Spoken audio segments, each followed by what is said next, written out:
Mars 2020. Nous sommes dans le Grand Est, en plein cœur de la première épidémie de Covid-19. Les professionnels de la santé de la région vivent un véritable cauchemar. Jean-Jacques Herbstein, médecin généraliste et auteur du livre « Je ne pouvais pas les laisser mourir », a été en première ligne. J'ai commencé à voir mourir des gens et nos salles d'attente se sont transformées en tranchées. On a vu monter en puissance l'épidémie et on a vu mourir nos premiers patients. Enfin, moi, j'ai vu mourir mes premiers patients en respectant scrupuleusement la doxa gouvernementale, ce qui est devenu, après, de manière un peu ironique et un peu cynique, la règle des 4D, Doliprane, dodo, domicile, décès. On ne peut pas commencer à laisser mourir les gens sans bouger le petit doigt. On est quand même des généralistes. Ça fait 25 ans que je suis installé, ça fait 25 ans que mes patients me font confiance. Je ne peux pas non plus leur dire « restez chez vous et attendez que ça se passe ». Une nuit, l'après-midi, j'ai vu une patiente, une jeune patiente de 40 ans, qui avait les symptômes du Covid. Alors moi, j'ai fait le réflexe, restez chez vous, ça va pas mieux, vous m'appelez, blablabla. Elle m'a chopé sur Messenger en disant, je vais pas bien. Il était minuit. J'ai dit, qu'est-ce qui se passe? Écoutez, j'ai du mal à respirer. Je lui ai demandé de compter sa fréquence respiratoire, qui était au-dessus de 30. Et là, j'ai dit, oula, c'est pas bon, c'est au-dessus de 25, il faut faire le 15. Donc faites le 15 immédiatement et vous me tenez au courant. Donc elle a fait le 15. Et le retour du 15, c'était « restez chez vous ». Je pense qu'à ce moment-là, les services de réanimation étaient au bord de l'implosion. Alors j'ai dit « restez chez vous, d'accord, alors des conseils, vous m'appelez si vraiment il y a quoi que ce soit qui tombe mal, mais je viens vous voir demain ». Et le lendemain, je suis allé la voir, je lui ai prescrit la prise en charge théorique à laquelle on avait pensé. Il y avait 4 trucs, il y avait l'azithromycine, un anticoagulant parce qu'on commençait à savoir qu'il y avait des caillots qui pouvaient se former, un médicament pour l'aider à respirer, et puis du zinc, parce que le zinc a des propriétés antivirales. 48 heures après, plus rien. Plus aucun symptôme. On dit, tiens, il se passe quelque chose, quoi. J'ai dû traiter 80 patients, et le constat était simple, 0 hospitalisation et 0 décès. Et mon ami Denis Gastaldi doit être à plus de 100. Enfin, on était 3 généralistes, on arrivait à pas loin de 200 patients traités par azithromycine avec des résultats qui étaient quand même drôlement encourageants. Et on a pu un décès et puis une hospitalisation.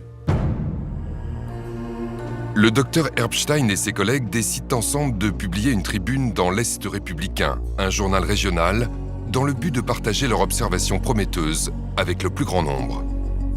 Il y avait une urgence absolue. Enfin, les gens ils tombaient comme un gravelotte, ça mourait quand même un petit peu. On s'est rendu compte qu'on avait peut-être une solution. Pas la solution, mais une solution qui était devant nous. Donc on a été très prudents. Très prudents. Et c'est là que les problèmes sont arrivés. Le papier sort le dimanche de Pâques. Lundi de Pâques, c'est repris par le Parisien. Le mardi matin, 8h, coup de téléphone du président du Conseil de l'Ordre, en disant « Qu'est-ce que vous êtes en train de faire là ?» Et le président du Conseil de l'Ordre me dit « Maintenant, faites ce que vous voulez, mais vous arrêtez toute communication. » Malgré les vies sauvées, le docteur Herbstein se retrouve accusé par le Conseil de l'Ordre de ne pas avoir tenu compte des consignes gouvernementales. Le 9 juin 2020, malgré les résultats encourageants et l'efficacité observée de son protocole à base d'azithromycine et de zinc, la DGS, Direction Générale de la Santé, écrit un courrier à tous les médecins de France. Quand la DGS déconseille la prescription d'azithromycine, non seulement les prescripteurs comme nous ne comprennent pas, mais ce qui est terrible, c'est que le grand public ne comprend pas.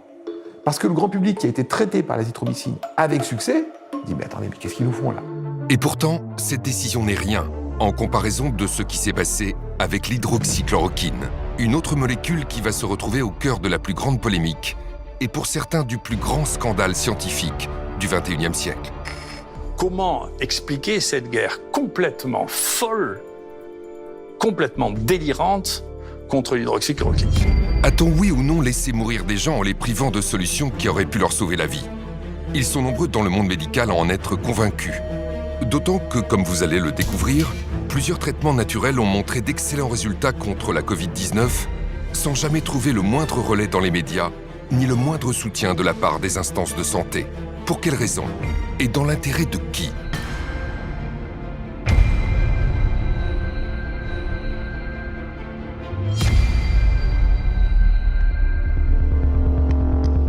Quand il y a une pandémie, vu du côté de l'industrie pharmaceutique, on se dit qu'il y a toujours de l'argent à se faire parce que ça peut être des milliards d'individus touchés dans le monde. Si on trouve un médicament qu'on peut le breveter pour ça, ça peut faire des centaines de milliards de dollars de revenus. Malheureusement, quand il y a une pandémie, il y a des gens qui réfléchissent, il faut que je sauve en urgence le malade, et d'autres, ils pensent plutôt, tiens, il faut que je m'en mette plein dans mon porte-monnaie. Le professeur Perron connaît parfaitement les dérives des sociétés pharmaceutiques. Il a été président de commission à l'Agence du médicament et au sein du Haut Conseil de la santé publique.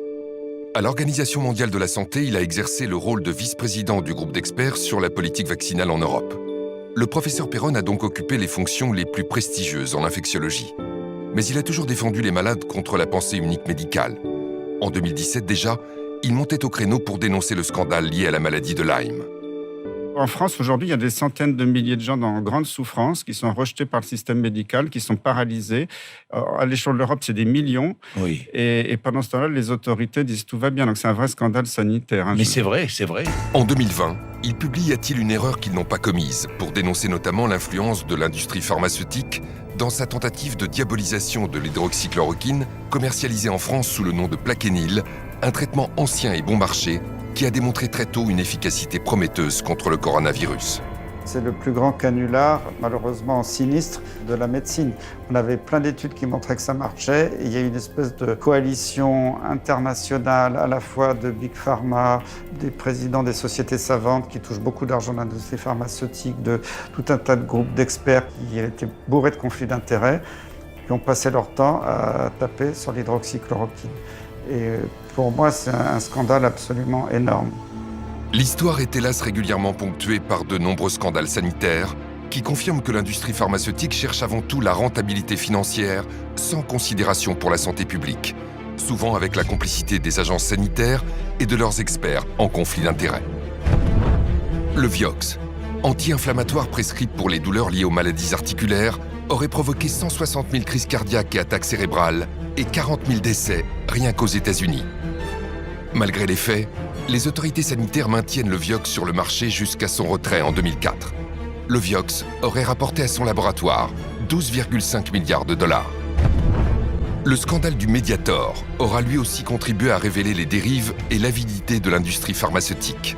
Entre 1976 et 2010, le laboratoire Servier commercialise ce coupe-faim, dont les effets secondaires pourtant connus par le laboratoire ont coûté la vie à des milliers de patients. L'agence du médicament a fermé les yeux et ce scandale l'a conduite à changer de nom. De l'AFSAPS, elle est devenue l'ANSM. Lors de l'épidémie de grippe H1N1 en 2009, la France a dépensé plus de 100 millions d'euros pour acheter du Tamiflu, un médicament inefficace et toxique qui avait été interdit au Japon après avoir été soupçonné de causer la mort d'enfants et d'adolescents. Nouveau traitement, vaccin. Pour l'industrie pharmaceutique, le coronavirus représente une opportunité commerciale sans précédent.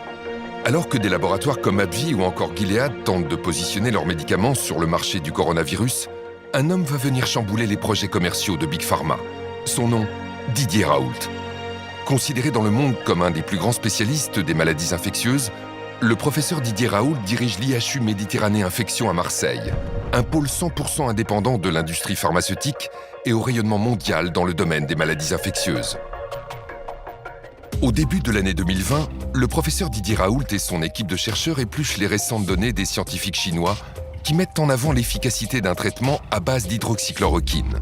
Des études contestées bruyamment par certains experts français. Que des gens qui n'ont jamais traité une infection à coronavirus aient une opinion sur les gens qui ont 20 essais en cours et pour lesquels les éléments ont été suffisants pour que le gouvernement et tous les experts chinois, c'est des experts qui connaissent le coronavirus, hein, pas que sur le papier, c'est leur métier, hein, prennent une position officielle en disant maintenant il faut traiter avec de la chloroquine les infections à coronavirus, c'est déraisonnable de dire écoutez, les Chinois on s'en fiche.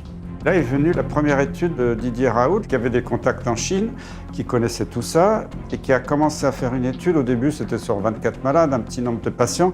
Cette étude, déjà, elle montrait qu'il se passait quelque chose. Alors, elle a été contestée, 24 malades, c'est rien du tout. Après, il en a mis 80, après, il en a mis 1500, puis 3500. Et là, on a continué à dire, mais ce que fait Raoult, c'est n'importe quoi. Alors que le traitement du professeur Raoult à base d'hydroxychloroquine semble faire ses preuves sur les malades de la Covid-19, les autorités sanitaires françaises, ainsi que de nombreux experts, se montrent étrangement réticents. Nous avons en France la chance d'avoir le meilleur scientifique français reconnu sur la scène internationale, le plus grand chercheur. Bon, je ne dis pas, et lui non plus ne le dit pas, d'ailleurs vous avez procédé à son interview où il a répondu avec beaucoup de modestie il y a quelques jours de cela, que c'est la solution, qu'il y a un remède absolu à ça. En France, pendant que l'utilisation de l'hydroxychloroquine divise et suscite une controverse démesurée, à l'étranger, beaucoup de pays l'utilisent, avec succès. Très rapidement, le gouvernement italien a parfaitement réagi, les experts italiens aussi. Ils ont dit à tous les généralistes en Italie, donnez de l'hydroxychloroquine. On a vu la chute de la létalité. Au Portugal, dès le début, ils ont dit aux médecins, donnez la chloroquine. La létalité était très faible, inférieure à 5%. La Grèce, c'était magnifique, ils ont une létalité très faible, ils ont donné la chloroquine à tout le monde. Et si on sort de l'Europe, regardez le Maroc, c'est 2% de létalité. Ils ont traité tout le monde par hydroxychloroquine, azithromycine. Et pourtant, malgré ces données prometteuses, le ministre de la Santé, Olivier Véran, fait une annonce qui va faire l'effet d'une bombe auprès de tous les médecins français. Le 27 mars 2020, le gouvernement interdit aux médecins de ville de prescrire l'hydroxychloroquine. Le Haut Conseil exclut toute prescription dans la population générale ou pour des formes non sévères à ce stade, en l'absence, dit-il, de toute donnée probante. Faisons confiance à nos chercheurs. Quand l'hydroxychloroquine a été interdite, j'étais profondément choqué parce que les publications scientifiques montraient que ça marchait, l'expérience de tous les médecins montrait que ça marchait, les médecins de ville avaient commencé à l'utiliser, ça marchait. Et le décret a été rendu en urgence après un avis du Haut Conseil de la Santé publique. Moi, j'étais président de la commission maladies transmissibles, je sais comment ça marche, il y a un règlement intérieur, il y a une charte des conflits d'intérêts, rien n'a été respecté. Il n'y a pas eu de réunion de la commission, c'est un groupe d'experts où il y avait des membres du conseil ou pas qui sont réunis. C'était validé par le président sans qu'il y ait aucune réunion, aucun vote, aucune déclaration des conflits d'intérêts. Donc déjà, l'avis du Haut Conseil de la Santé publique était totalement illégal.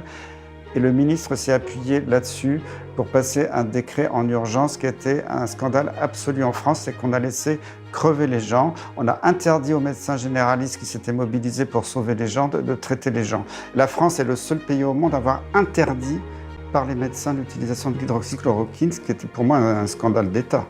Sur la forme, je trouve ça scandaleux. On n'a pas à empêcher un médecin de prescrire un traitement, sauf si jamais il y a des preuves dans un sens de nocivité. C'est la première fois qu'on empêche un médecin de prescrire. Mais pas n'importe quel médecin, des généralistes. Parce qu'à l'hôpital, tout le monde a fait une hydroxychloroquine. Il n'y a que nous, les généralistes, qu'on a complètement muselés. C'est un scandale très très grave sur le plan de notre santé, de notre système de santé. D'abord, on a fait pire que ça. On a même conseillé aux malades de ne pas aller voir leur médecin. C'est-à-dire qu'on a des gens dont c'est le métier de prendre en charge les malades tous les jours. Ça fait pour certains 30 ans qu'ils sont médecins.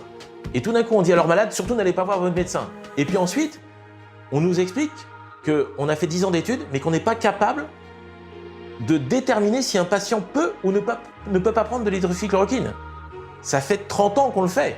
C'est tellement invraisemblable. Et c'est ce contre lequel j'ai le plus lutté, c'est ce décret, qui est une ineptie totale. 90% des médecins avec lesquels j'ai pu parler de ce sujet ont le même avis que moi.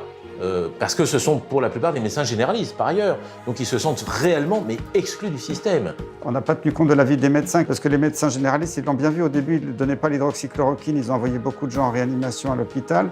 Et quand ils ont commencé à prescrire, ils n'envoyaient plus personne à l'hôpital. Ils l'ont vu. On n'a pas respecté cette expérience et ce souhait des malades. C'est une atteinte très grave à l'exercice de la médecine. L'idée que l'État se saisisse de tâches qui sont du soin usuel, si vous voulez, à la place des médecins et leur interdise de faire un certain nombre de choses qui sont banales, je ne suis pas d'accord. Et pour le dire d'ailleurs tout à fait officiellement, je suis surpris que l'Ordre des médecins ait accepté une chose pareille. Moi, si j'avais été président de l'Ordre des médecins, ce cas de Dieu de garde, j'aurais démissionné immédiatement. Pour justifier l'interdiction de prescription de l'hydroxychloroquine, les autorités relayées par les médias avancent qu'elle pourrait être dangereuse pour les malades. Parmi les traitements mis en cause, le Plaquenil, ce médicament à base d'hydroxychloroquine, qui, couplé à un antibiotique, peut augmenter le risque d'accident cardiaque.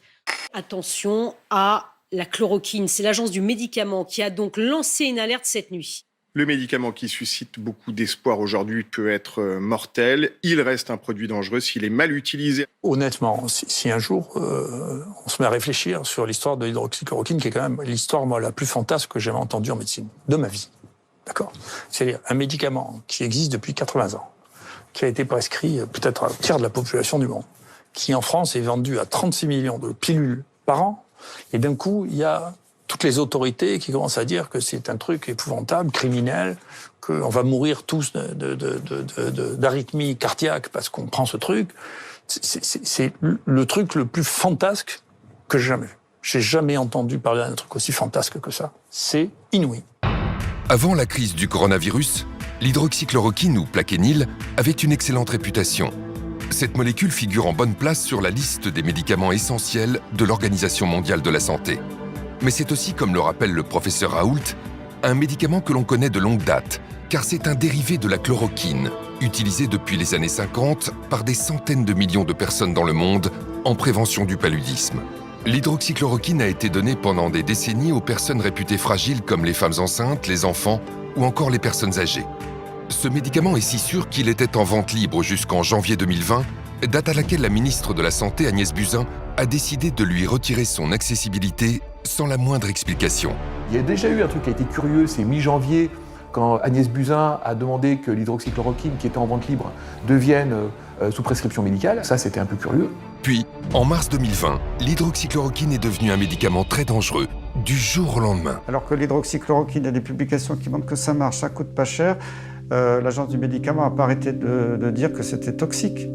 Ça donnait des problèmes cardiaques, alors que les problèmes cardiaques ils venaient du Covid et pas du tout de l'hydroxychloroquine. Maintenant, c'est reconnu. Je pense que cette histoire d'effet secondaire ou de dangerosité de l'hydroxychloroquine est la plus belle plaisanterie médicale scientifique qu'on ait inventée depuis janvier 2020, depuis le début de cette pandémie. J'utilise l'hydroxychloroquine depuis 15 ans, 20 ans, et particulièrement depuis 10 ans dans les maladies infectieuses, d'autres maladies infectieuses. Je n'ai jamais eu d'accident, mais ce n'est pas une statistique, donc je suis allé rechercher réellement ce qu'on avait comme étude. Et parmi les nombreuses études que j'ai pu retrouver, j'ai vu un travail de la HAS, la Haute Autorité de Santé, de 2009, c'est pas si vieux, qui avait réétudié et réévalué l'hydroxychloroquine en tant que médicament en vente libre. Ils ont étudié ça pendant 6 mois, 100 000 prescriptions, 65% de ces prescriptions étaient faites par des médecins généralistes, ce qui prouve bien que tout le monde en prescrivait très largement. Et la conclusion, c'est médicament toujours aussi efficace et toujours aussi peu dangereux. Et on a redonné non seulement l'AMM, mais aussi l'autorisation de vente sans ordonnance, donc vente libre, en 2009 à l'hydroxychloroquine. Vous imaginez bien qu'une telle étude faite par la Haute Autorité de Santé il n'y a pas si longtemps, donc avec des moyens modernes, s'il y avait eu le moindre danger de l'hydroxychloroquine, on l'aurait vu. Ce produit, en plus, il faut savoir, l'hydroxychloroquine donc, est prescrit dans des maladies comme le lupus, les polyarthrites pendant des années. Des années. C'est pas 10 jours. Là, contre le coronavirus, il s'agissait d'un traitement de 10 jours. Donc vraiment, on s'est moqué de nous. Y a-t-il eu une forme de complot contre la chloroquine, un vieux médicament générique qui ne rapporte rien à l'industrie pharmaceutique ? Ce qui s'est passé avec le scandale du Lancet nous donne peut-être la réponse. Le 22 mai 2020, l'hydroxychloroquine va se retrouver la cible d'une étude publiée dans The Lancet, l'une des plus prestigieuses revues scientifiques du monde. La revue médicale britannique a publié une vaste étude. 15 000 malades ont reçu 4 combinaisons différentes à base de ces 2 molécules, seules ou associées à un antibiotique. Et les conclusions sont très claires. Nous avons posé une question. Y a-t-il un quelconque avantage à utiliser l'un de ces traitements chez les patients hospitalisés avec un Covid-19 ? Et la réponse est un non assez concluant. Il n'y a pas une once de preuve que cela soit le cas. Conclusion de l'étude. La chloroquine et l'hydroxychloroquine ne devraient pas être utilisées en dehors des essais cliniques. Au lendemain de la publication, des décisions immédiates sont prises au plus haut niveau pour abattre l'hydroxychloroquine et torpiller les études en cours. L'Organisation mondiale de la santé suspend le traitement sous hydroxychloroquine dans son vaste essai clinique international Solidarity. En France, les 16 essais cliniques testant l'hydroxychloroquine sont suspendus à la demande de l'Agence de sécurité des médicaments. Le ministre de la Santé, Olivier Véran, interdit l'utilisation d'hydroxychloroquine à l'hôpital alors que son utilisation était déjà très restreinte. Mais toutes ces mesures prises à la va-vite s'appuient en réalité sur une étude frauduleuse. Le 4 juin, The Lancet fait marche arrière et indique dans un communiqué le retrait de son étude. La revue The Lancet fait volte-face. Dans un communiqué publié jeudi soir, 3 des 4 auteurs d'une récente étude sur l'hydroxychloroquine remettent en cause sa validité. Nous ne pouvons plus nous porter garant de la véracité des sources des données primaires. La prestigieuse revue scientifique britannique a également présenté ses profondes excuses. L'étude du Lancet, qui a fait scandale à un moment donné et qui a été retirée très rapidement, nous a beaucoup perturbés. Alors, pour moi, ce n'était pas une surprise parce que j'en ai déjà vu d'autres, des études dans d'autres domaines totalement bidonnées. On va dire que celle-là était pire que les autres parce qu'elle était tellement grossière que c'était facile à voir tout de suite. Et d'ailleurs, nous avons été très choqués qu'un ministre de la Santé, médecin, spécialiste, habitué à lire des études toute la journée quand il était à l'hôpital, prenne cette étude pour argent comptant immédiatement et prenne une décision politique et juridique avec un décret exclusivement sur cette étude, enfin déclenchée par cette étude qui était une étude totalement bidon. Les décisions précipitées d'Olivier Véran sont d'autant plus surprenantes que tout le monde sait, dans la communauté scientifique, que les études peuvent être manipulées par l'industrie pharmaceutique. Et le rédacteur en chef du Lancet lui-même a fait un pamphlet en 2016 pour dire dans mon journal ça va pas du tout, c'est infiltré par l'industrie, on publie des articles qui sont complètement faux. Le patron du Lancet, Horton, a dit maintenant on va plus pouvoir publier des données de recherche clinique parce que les laboratoires pharmaceutiques aujourd'hui sont tellement forts financièrement et arrivent à avoir de telles méthodologies pour nous faire accepter des papiers qui, apparemment, méthodologiquement, sont parfaits, mais qui, au fond, font dire ce qu'ils veulent à cela. C'est très, très grave. Le scandale du Lancet est ahurissant. Mais il y a un autre scandale énorme, cette fois franco-français, qui éclabousse les études sur l'hydroxychloroquine. Dès la fin du mois de mars, la France a lancé une grande étude nommée Discovery pour identifier les médicaments qui marchent contre la Covid. On a le protocole Discovery, auquel on croit beaucoup et qui est très important, qui est un protocole européen, avec, vous le savez, plusieurs branches. Il y en a une sur la fameuse hydroxychloroquine et azithromycine. Il y en a aussi sur le remdesivir et plusieurs autres protocoles de traitement. On aura des résultats le 14 mai. Finalement, après des mois d'attente, des résultats partiels sont tombés en septembre. Et ils sont saisissants. Dans Discovery, le groupe de malades ayant reçu de l'hydroxychloroquine a connu 31% de morts de moins que le groupe qui n'a pas reçu de médicaments. L'étude montre également une réduction de 17% de la sévérité des symptômes. C'est très encourageant pour ce médicament. Toutefois, il faut préciser que ces résultats ne sont pas significatifs sur le plan statistique, car le nombre de patients n'est pas assez élevé. Cela veut dire qu'il fallait intégrer plus de patients pour confirmer ce bon résultat. Mais ce n'est pas ce qu'ont décidé les responsables français de l'étude. Au contraire, à la mi-juin, ils ont décidé de l'arrêter, rendant statistiquement contestables des résultats pourtant favorables à l'hydroxychloroquine. Et il s'est passé exactement la même chose au CHU d'Angers, où l'hydroxychloroquine était testée contre placebo. L'étude e-Covid a été arrêtée brutalement alors que l'hydroxychloroquine était en train de montrer une diminution de la mortalité de 46%. Là encore, le résultat n'est pas significatif statistiquement, faute de patients en nombre suffisant. Mais avec un tel signal positif, une mortalité divisée par 2, il y avait toutes les raisons de continuer l'étude plutôt que de l'arrêter en cours de route. Je voudrais bien que des journalistes d'investigation interrogent les gens responsables de ces essais pour leur dire « mais comment se fait-il que vous les ayez arrêtés ? Quel est le rationnel scientifique de l'arrêt d'un traitement qui a été mis en cours, qui est officiel, que vous l'arrêtez prématurément alors que vous n'avez qu'une partie de ce que vous aviez prévu de faire et que les résultats préliminaires sont à faveur de l'hydroxychloroquine ?» Ça, c'est une question intéressante. Cette affaire est d'autant plus troublante que, par comparaison, un autre médicament a bénéficié d'un traitement très différent. Il s'agit du remdesivir, un médicament à 2 000 € la dose, fabriqué par le laboratoire Gilead. En septembre 2020, le professeur Yazdan Pana, principal architecte de Discovery, est auditionné au Sénat. En ce qui concerne le remdesivir, nous, pour l'instant, on n'a aucune preuve sur l'efficacité de ce traitement. Il y a eu 4 essais cliniques internationaux sur remdesivir. Pour nous, il n'y a aucun qui nous montre vraiment que ce traitement est efficace. Donc on considère qu'il faut continuer à évaluer ces traitements. Malgré l'accumulation d'études défavorables, Le professeur Yazdan Pana veut donc continuer l'essai Discovery sur le remdesivir, alors qu'il a été décidé d'arrêter l'essai sur l'hydroxychloroquine au moment où elle semblait diminuer la mortalité de 31%. Alors pourquoi un tel deux poids deux mesures ? Ce médicament, le remdesivir, serait-il une clé d'explication du scandale autour de l'hydroxychloroquine ? C'est la piste clairement évoquée par le professeur Raoult, auditionné au Sénat en juin 2020. Moi, je vous recommande de faire une véritable enquête sur Gilead et le remdesivir. Voilà. Si vous regardez la structure de Gilead, vous comprendrez que c'est quelque chose qui ne fonctionne qu'avec très très peu de produits, très peu de personnel et une influence considérable. Ce qui s'est passé dans les semaines suivant cette audition va définitivement donner raison au professeur Raoult. En juillet, à la surprise générale, le remdesivir obtient de l'Union européenne et de la France une autorisation temporaire de mise sur le marché. C'était plus qu'étonnant car il n'existait alors aucune preuve de son efficacité et il y avait des signaux très clairs de sa toxicité sur les reins et sur le foie. Il donne des insuffisances rénales potentiellement graves chez des gens qui sont, je vous rappelle que ceux qui sont vraiment malades sont souvent des gens fragiles, âgés, ils ont un rein déjà fatigué, et en plus la maladie, le virus, attaque le rein, puisque vous savez qu'en dehors des poumons, il attaque le cœur et le rein. Donc, on est face à un virus qui attaque le rein chez des gens qui ont déjà un rein fragile, et on leur donne un médicament qui donne des insuffisances rénales. Est-ce raisonnable ? Le remdesivir, déjà, c'est un traitement cher, lourd, hospitalier, bourré d'effets indésirables. C'est un médicament cher, injectable, réservé à l'hôpital. C'est un antiviral, donc il ne peut marcher que dans la première phase de la maladie.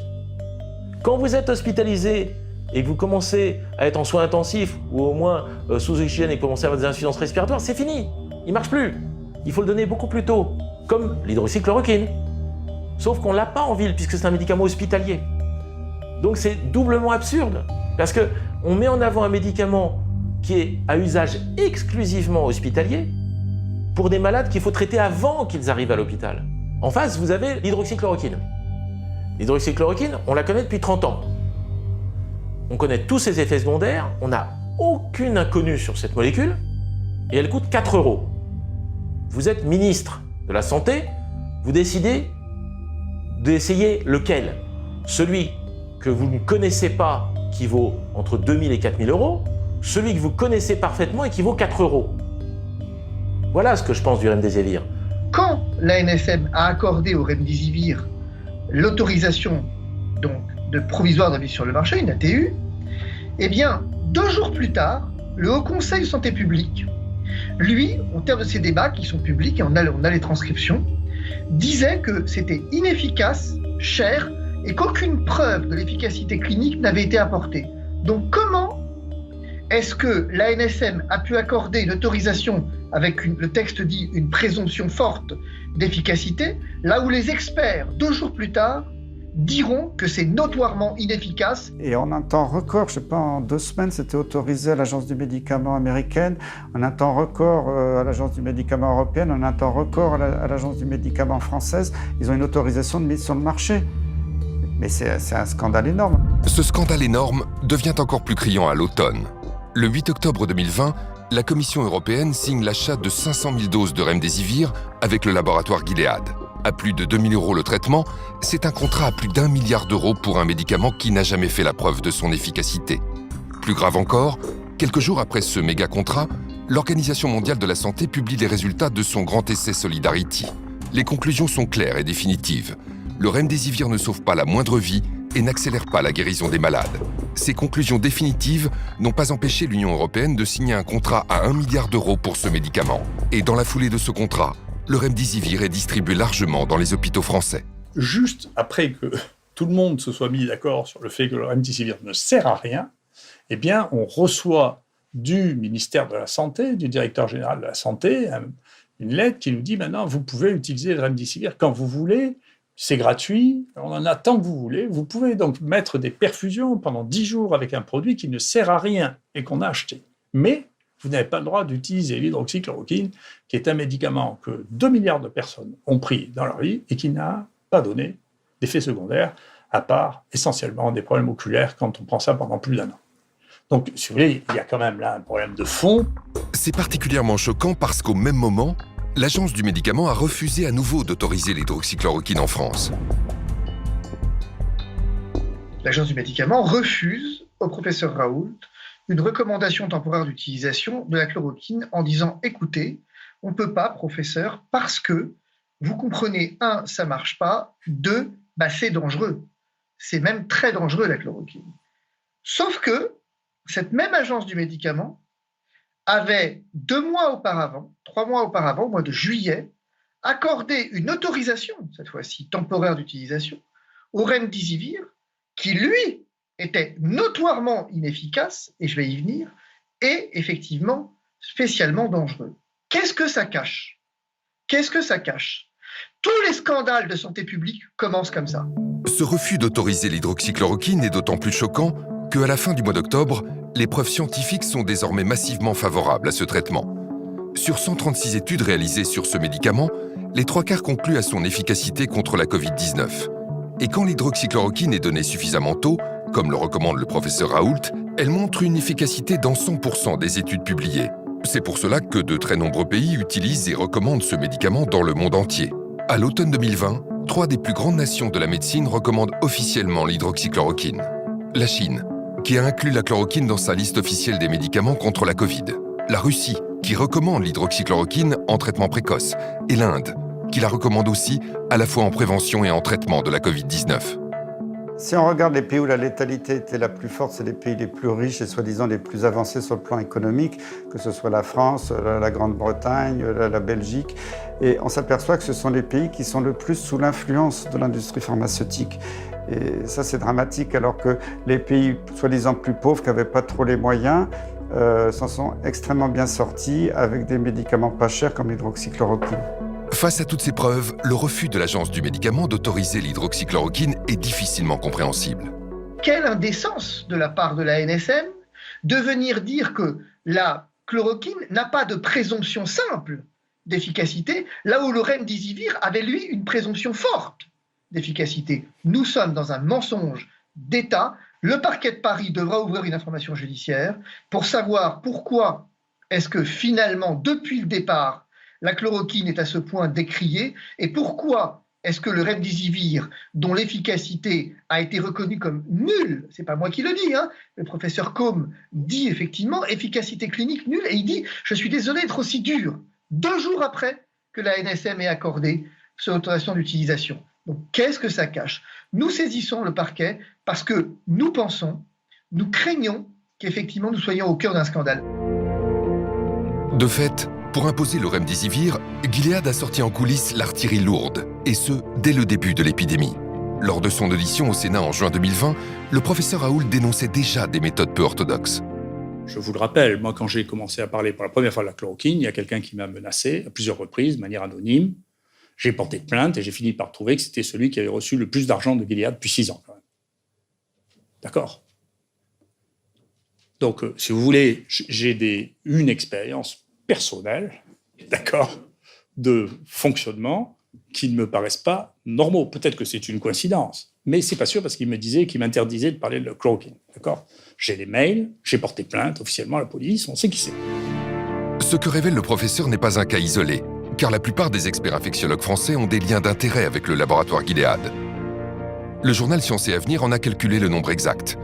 85% des spécialistes français les plus reconnus des maladies infectieuses ont touché de l'argent de Gilead Sciences. Au total, Gilead a versé 18,5 millions d'euros aux professionnels de santé en France depuis 2013. En coulisses, les enjeux financiers sont immenses. L'évolution du cours en bourse de Gilead étant directement liée à la question de l'efficacité ou non de l'hydroxychloroquine et donc en partie aux déclarations du professeur Raoult. Gilead est une société qui est cotée à peu près à 100 milliards de dollars. Nous pouvons remarquer sur ce graphique qui est le cours de bourse que son action a monté de façon assez spectaculaire avec le début de la pandémie. Cela a donné une augmentation de la valorisation de cette entreprise d'environ 30 milliards de dollars. Et on peut voir que cette augmentation est très très fluctuante. Donc il est tout à fait normal effectivement qu'à chaque nouvelle information, comme le début des tests, des essais cliniques qui montrent que le remdesivir est prometteur, que cette action monte. Mais ce qui est assez étonnant, c'est qu'on voit que les baisses de ce cours de bourse semblent expliquées par la promotion de l'IHU, de l'hydroxychloroquine, donc un traitement concurrent du remdesivir. Mais nous pouvons voir que ces fluctuations sont quand même importantes et représentent en quelques jours environ des fluctuations de 10 milliards de dollars. Au regard des milliards qui se jouent dans l'économie boursière, le laboratoire Gilead compte bien sur ses nombreux experts avec lesquels il entretient des liens d'intérêt. L'hydroxychloroquine que défend le professeur Raoult, vous pas, vous restez sur vos positions ? Je pense que maintenant la question est réglée. C'est le cas en particulier du professeur Karine Lacombe, qui s'est positionnée sur tous les plateaux de télévision contre l'hydroxychloroquine. Karine Lacombe a reçu plus de 200 000 € des laboratoires pharmaceutiques, dont 28 000 du laboratoire Gilead. Dès le départ, avant même d'avoir les résultats de Discovery, elle annonçait l'inefficacité de l'hydroxychloroquine. Grâce à Didier Raoult, et on le remerciera pour ça, on a mis en place beaucoup plus rapidement que prévu les essais qu'il fallait et on montrera que la chloroquine ne marche pas, en revanche, que d'autres marchent. Tous ces experts qu'on a pu voir continuellement sur les chaînes d'information n'ont jamais déclaré leur lien d'intérêt ni leur conflit. Normalement, ils auraient dû se retirer, mais ni même les médias n'ont fait ce travail pour expliquer aux téléspectateurs, finalement, quels étaient les liens des personnes qui se prétendaient experts. Mais peut-on avoir aujourd'hui un expert qui ne travaille pas pour un laboratoire? Parce que les laboratoires font systématiquement travailler les experts les plus connus. On a beaucoup critiqué les experts qui ont reçu de l'argent des laboratoires, de Gilead entre autres, mais de tous. Est-ce que vraiment ça les a influencés? Je ne sais pas. Je ne me permettrai pas de faire de procès d'intention. Mais il faut un contre-pouvoir. Et aujourd'hui, on a vu, avec cette crise du coronavirus, que le contre-pouvoir n'existait pas. On a vu que tout le monde allait dans le sens du plus riche, tout le monde allait dans le sens du médicament qui va rapporter le plus. Et c'est ça qui est gênant. Et on dit alors à qui on doit faire confiance? L'influence de Gilead s'exerce aussi au plus haut niveau. Même nos décideurs ont été trompés, comme l'a confié un grand infectiologue au journal Marianne. Gilead a atteint un tel pouvoir qu'il peut compter sur certains grands professeurs pour faire office de lobbyiste officieux. Ce qui a fait que le remdesivir s'est retrouvé en haut de l'affiche sans aucune preuve de son efficacité.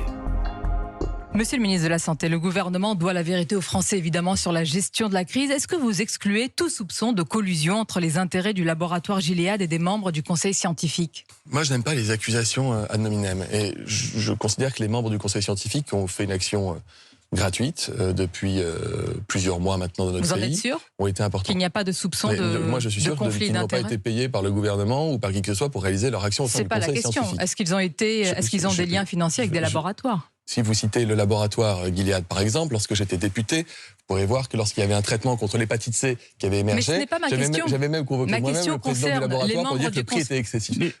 J'entends bien. Ma question, je vous la répète, concerne les membres du conseil scientifique qui ont quand même géré cette crise sanitaire. Est-ce que vous pouvez nous dire ce matin, vous êtes sûr qu'il n'y a aucun lien avec ces personnes et les laboratoires Gilead?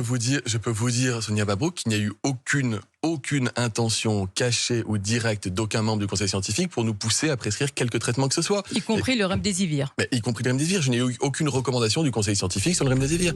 La journaliste Sonia Mabrouk avait raison d'être insistante. La plupart des experts qui ont conseillé le président de la République ont eu des liens d'intérêt avec Gilead. C'est le cas en particulier du professeur Yazdan Pana, le pape de l'étude Discovery. Ce chercheur a siégé au moins 10 fois au board de Gilead entre 2013 et 2015. Devant les députés, le professeur Raoult n'a pas caché sa surprise en découvrant l'intimité du responsable de l'étude Discovery avec le directeur de Gilead. Moi, j'ai été surpris de voir que le directeur de Gilead, devant le président de la République et devant le ministre, tutoyait celui qui était en charge des essais thérapeutiques en France pour le Covid-19, quand même. Moi, je n'ai pas l'habitude de me faire tutoyer par le directeur de l'industrie pharmaceutique. S'il le faisait, d'ailleurs, je leur répondrais en leur vous voyant. Je ne le ferais pas. Bruno Ohen, l'autre grand expert de Discovery, était membre du groupe de travail français qui s'est exprimé le 5 mars 2020 en faveur du remdesivir. Bruno Ohen a reçu pas moins de 52 000 € de Gilead en avantages, rémunération et contrats d'expertise. Même le président du conseil scientifique, Jean-François Delfrécy, a pris part une fois au conseil de Gilead en 2013. Plus inquiétant encore, Christian Chidiac, président de la commission qui a conseillé le président de la République sur les traitements contre le coronavirus, a siégé plusieurs fois au board de Gilead. Selon le professeur Raoult, c'est cet homme qui a influé pour que le Premier ministre empêche les médecins hospitaliers de prescrire librement l'hydroxychloroquine aux malades de la Covid-19. Ce qui est en train de sauter aux yeux de la population, c'est qu'à propos de l'hydroxychloroquine, on est en train de dévoiler au grand jour toutes les magouilles de l'industrie pharmaceutique pour promouvoir des médicaments très chers et pouvoir occuper les marchés. En effet, pendant que l'hydroxychloroquine était diabolisée, d'autres molécules efficaces ont été purement et simplement ignorées. C'est le cas de vieux médicaments qui ne sont plus sous brevet, comme la colchicine, l'ivermectine et la fluvoxamine. Tous les trois ont fait la preuve de leur efficacité contre la Covid-19 dans des études contrôlées contre placebo, et pourtant les autorités et les médias restent silencieux, comme s'il n'y avait pas de place dans notre système médical pour les molécules qui ne rapportent plus rien aux laboratoires. Si vous dites maintenant, alors qu'on dépense des centaines et des centaines de millions pour trouver de nouvelles molécules, que vous savez, il suffit de recycler des molécules anciennes qui sont génériquées et qui ne coûtent rien, vous sciez toute une branche de la science qui s'est développée depuis 20 ans. Et donc, vous avez les plus grandes difficultés à trouver des gens qui regardent ça avec un œil favorable. Tout ça heurte à la fois un modèle économique, pas que des intérêts. Comment on développe une molécule qui n'est plus rentable? On ne sait pas le faire dans notre monde. Parmi les victimes de ce modèle économique, il n'y a pas que les vieux médicaments génériqués. Il y a aussi et surtout les molécules naturelles, comme les vitamines, les minéraux ou les plantes médicinales, dont l'efficacité peut pourtant être extraordinaire, sans le moindre effet indésirable. C'est le cas en particulier de la vitamine D, considérée par de nombreux scientifiques comme la vitamine de la décennie. Peu coûteuse, facile à prendre et sans effet secondaire, la vitamine D est au cœur de plus d'une quarantaine d'études scientifiques concluant à des résultats si spectaculaires pour lutter contre la Covid qu'on pourrait ne pas le croire. Comme vous allez le découvrir, la vitamine D en prévention permettrait de réduire de moitié le nombre d'infections au coronavirus. Mais ce n'est pas tout. La vitamine D en traitement aurait pu sauver la vie de milliers de malades hospitalisés. Professeur de médecine, de physiologie, de biophysique et de médecine nucléaire, le professeur Michael Holick est l'un des plus grands experts de la vitamine D dans le monde. Il est à l'origine de plusieurs études portant sur l'action de la vitamine D contre le coronavirus. Le professeur Holick nous a reçus pour partager avec nous les résultats saisissants de ses recherches et les découvertes récentes autour de la vitamine D. Nos connaissances à propos de la vitamine D ont été bouleversées ces 10 dernières années. Si son rôle est crucial pour la santé des os et le métabolisme du calcium, il l'est aussi pour de nombreuses autres fonctions biologiques, notamment la réduction des risques de maladies telles que les cancers communs, les maladies auto-immunes graves comme la sclérose en plaques, l'arthrite rhumatoïde, le diabète de type 1, mais aussi les maladies infectieuses, y compris, selon nous, la pandémie de Covid-19, mais aussi les risques de maladies cardiovasculaires, de maladies d'Alzheimer, de dépression, et la liste est encore longue. De nombreuses études ont décrit comment la vitamine D agit sur le système immunitaire. Nous avons pu observer qu'une simple prise de vitamine D permet d'agir sur 291 gènes régulant la fonction immunitaire, la mortalité cellulaire et toute une série de processus biologiques. Une de nos études a donné des résultats incroyables. Donner à une personne 600 unités de vitamine D par jour permettait de réguler 150 à 200 gènes du système immunitaire. Mais avec 4000 unités par jour, ce chiffre passait à environ 300 à 400 gènes et à plus de 1000 avec 10 000 unités par jour. C'est ce rôle majeur pour la santé et le bien-être général qui explique l'intérêt qu'elle suscite dans le monde entier. Au début de l'année 2020, lorsque l'épidémie s'abat sur le monde, le professeur Holick est convaincu que la vitamine D pourrait avoir un impact contre le coronavirus. Lorsque tout a commencé en février dernier, j'étais en Argentine pour une partie de pêche et j'ai attrapé le dernier vol pour rentrer.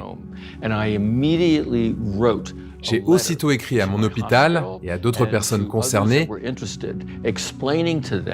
en expliquant que cette pandémie pouvait certainement être combattue en augmentant les apports en vitamine D dans la population. De nombreuses études, dont les données de l'enquête nationale de santé américaine, ont montré qu'une amélioration du taux de vitamine D réduit les risques d'infection des voies respiratoires supérieures, dont la grippe et plusieurs virus du rhume, comme les adénovirus et les coronavirus. Nous connaissons le rôle très important de la vitamine D pour le bon fonctionnement du système immunitaire et la régulation de l'activité des cytokines. Or, l'une des principales complications de la Covid-19 est justement ce qu'on appelle l'orage cytokinique, à l'origine de nombreuses complications et de décès liés à cette infection. Il n'est donc pas surprenant qu'une amélioration du taux en vitamine D puisse contribuer à combattre cette maladie virale.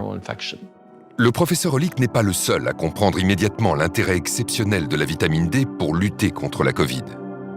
La vitamine D est absolument essentielle. Ça réduit, ça a été prouvé, les infections hivernales. Vous aurez des grippes moins fréquentes, moins fortes. Vous aurez moins de rhume. Vous aurez même moins de cancers. Il y a une très belle étude canadienne qui montrait que c'était 2 fois moins de cancer du sein chez les femmes qui avaient un taux de vitamine D suffisant par rapport à celles qui ont une carence en vitamine D. Là aussi, pourquoi n'a-t-on pas dit aux Français « Allez chez votre médecin, faites doser votre vitamine D ». C'est un complément alimentaire de base. S'il n'y en avait qu'un, ça serait celui-là peut-être. C'est une vitamine qui est fabriquée, qui est métabolisée par le soleil.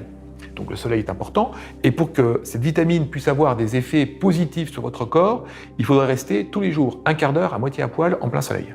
Quand on n'a pas assez de vitamine D, le système immunitaire va réagir à l'excès. Et on sait que cet excès va causer des dégâts bien plus importants dans le cas du Covid-19 que ce qu'aurait infligé le virus. Et un poumon qui est trop attaqué et qui est l'objet d'un champ de bataille trop important va ne plus être fonctionnel et c'est comme ça que le patient va mourir asphyxié. Le problème du Covid, c'est un problème d'inflammation. Et lorsqu'on regarde les capacités anti-inflammatoires de la vitamine D, on devrait systématiquement le retrouver sur toute notre table au petit déjeuner. Et même, supposons que ça ne marche pas contre le coronavirus, on aura amélioré la santé des Français, on aura amélioré leurs os, on aura amélioré leur immunité, on aura réduit leur risque de cancer. Donc pourquoi ne pas l'avoir proposé au lieu de dire aux gens « rentrez chez vous, fermez les fenêtres, fermez les volets et priez pour que vous ne soyez pas malade ». En France, le 22 mai 2020, l'Académie de médecine a publié un communiqué dans lequel les académiciens affirment que la vitamine D devrait être donnée aux malades de la Covid pour atténuer la tempête inflammatoire et ses conséquences. Une information de la plus haute importance qu'aucun média ni aucune autorité sanitaire ne va pourtant relayer. Le professeur Hollick décide alors de mener plusieurs études grandeur nature pour évaluer concrètement l'action de la vitamine D sur le coronavirus à différentes étapes de la maladie.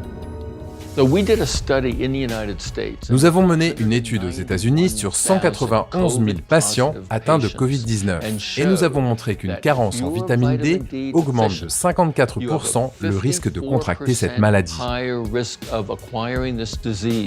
Et ce, quelle que soit votre origine ethnique, votre âge ou la région où vous vivez aux États-Unis.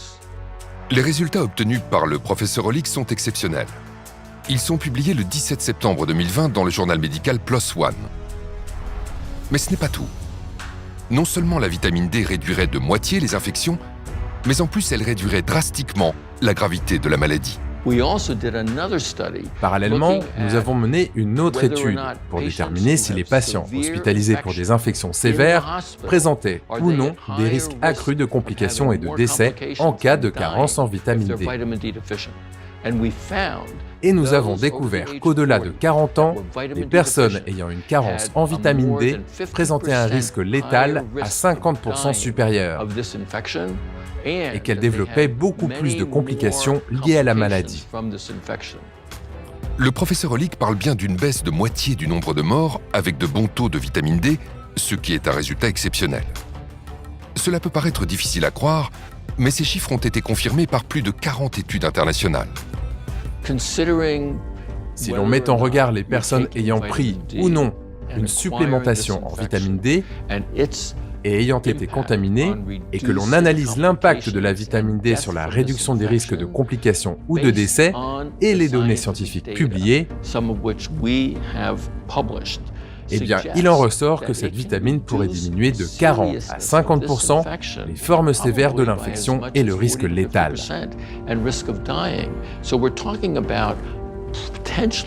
Je pense qu'on parle potentiellement de centaines ou de milliers de personnes qui auraient pu éviter l'hospitalisation, effectuer des séjours moins longs à l'hôpital et surtout éviter la complication ultime, à savoir la mort.